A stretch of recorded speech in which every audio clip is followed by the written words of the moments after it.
Welcome to the new lesson of the classification problems. In the last video, we have seen how we can use SVM algorithm in the MATLAB. In this video, we are going to see introductory part of the decision tree algorithm. So let's get started.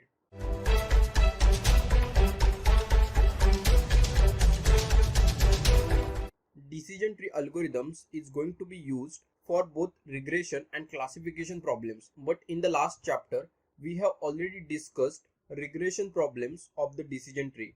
Decision tree uses the tree representation to classify the available information. In decision tree, output label will specify leaf of the tree and each feature will specify node of the tree. And splitting criteria is maximizing the number of category from certain features. This process will continue and at the end we will left with the leaf of the tree. So we classify the population or sample into subpopulation or sample based on the most significant splitter. To get more idea about this topic, let us discuss by considering structure of the decision tree. Suppose we have data and data has n number of columns. To start splitting of data, we need root node that will represent maximum information. After getting root node, we divide that feature into factor level of that root node and divided part is called as the branch of the tree. In subtree, we can further split the data and we will continue this process until we will get terminal node. So at the terminal node, we don't have the option to further classification. Whatever process we have discussed called as the greedy algorithm. So in the very first step, we will find out the root node. We will decide root node by calculating entropy. With the help of entropy, we can calculate information gain of each feature and information gain will decide root node for that data set.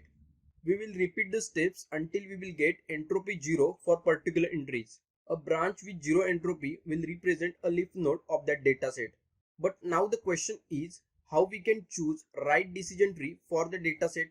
To decide root node, information gain is the value that we need to calculate, where information gain is the difference between expected information and information needed. So in the dataset, at the beginning, information gain is calculated for each feature and the feature would be selected as the root node which has the high information gain.